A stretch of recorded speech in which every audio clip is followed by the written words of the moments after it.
Hi, Deborah. Hi, Marie. I'm so happy to be here in Mexico with you. You get to see our offices here, and you already got to explore the Philippines with us.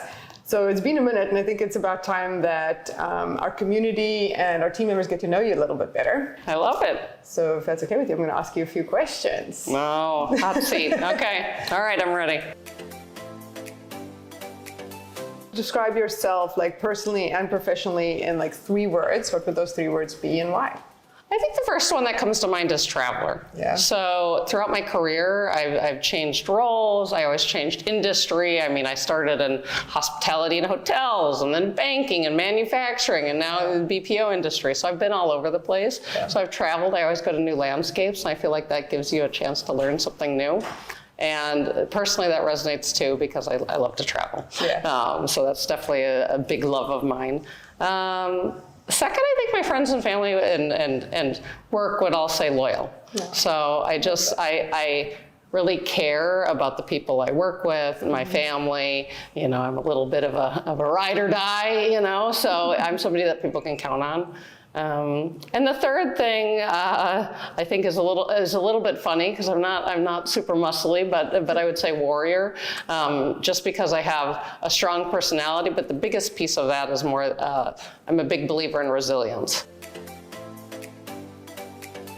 Talking about travel, what is your most interesting place you've traveled to, and what have you learned through that experience? Well, my top 2 was, first, our recent trip to the Philippines was incredible. Tacloban, like the days there, I'll remember for the rest of my life.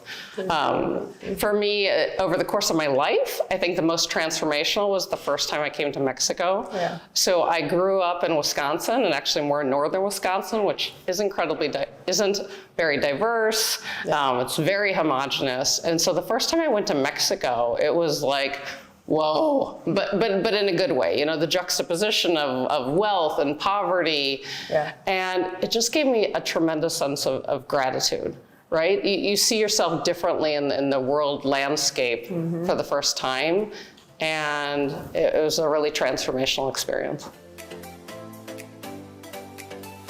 Is there something about you that would surprise people?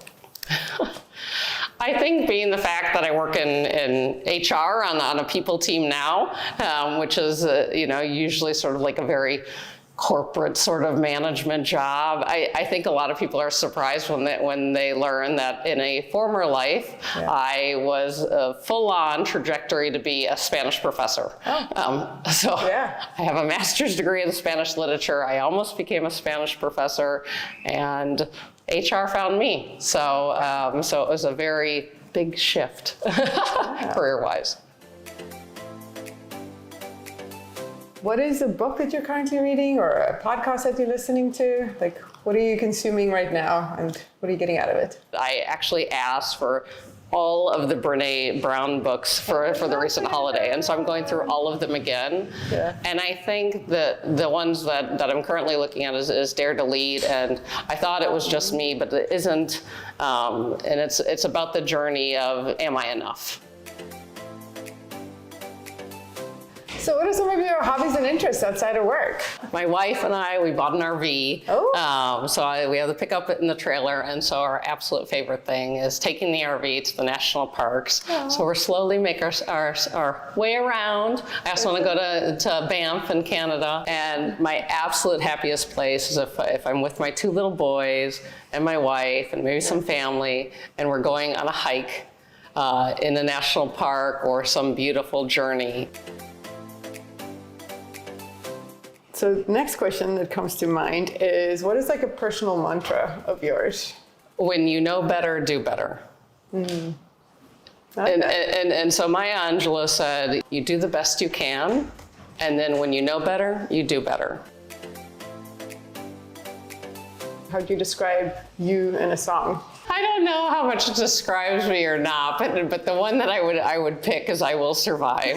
But I think that's like really, really tied to like the whole of my life. Yeah. So when I was a little kid, I was very sick. I spent months and months in hospitals.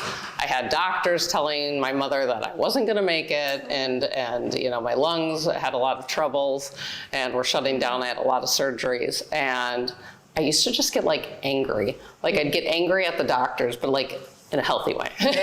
But I would get angry because I would say like, well, you don't know, I'm gonna be fine. And so I just kept on like powering through.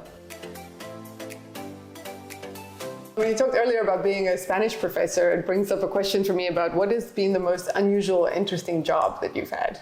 I've had some interesting jobs. Like, I sold appliances, so ask me about a dishwasher, I can help you out. I know a lot about moisture in refrigerators, which is, randomly useful knowledge.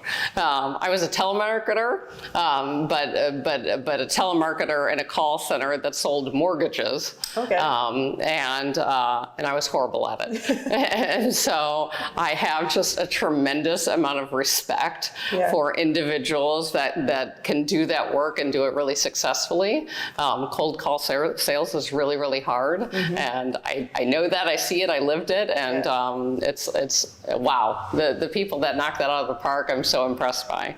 And then the last one is just kind of funny. So my first job was at Burger King, and I got recruited by the Minnesota City Sweatshirt Company because it was in the mall.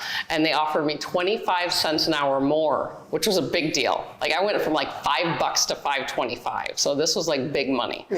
And she said, if you come into the mall and work for me, I'll pay you this extra money. Well, I don't know that it was like the best choice, like popularity wise though, because the Minnesota City Sweatshirt Company was like an old lady sweatshirt company.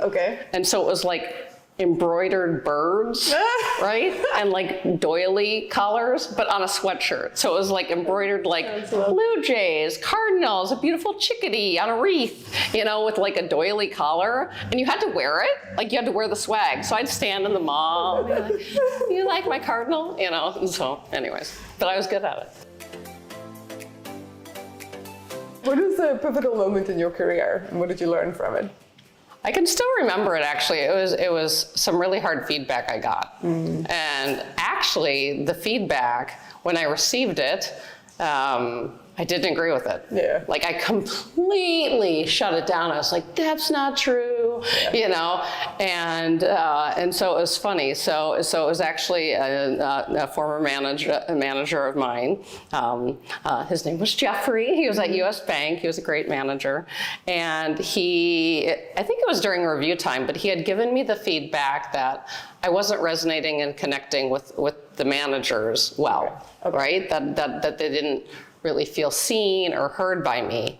And I reacted. Like I was just like, what? Like, cause for me, I would go home and like think about them at night and I would worry about them, and so I really cared and I was always trying to like work as quickly as possible for them and support them.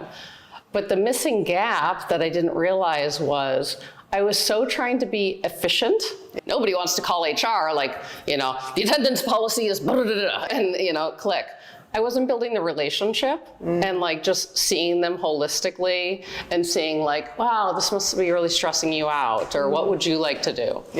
And so when Jeffrey gave me that feedback about the connection, later on, I read this long email thread, and it was one of those out-of-body moments where you're reading an email thread, but you don't see your own voice. And I saw one of my responses, and I was like, well, that was snippy. And then I realized it was me. And I was just like, oh. And I was like, I get it now. And so I had to like hear it in my head, like he planted the seed, and then when I saw it, it changed how I approached things.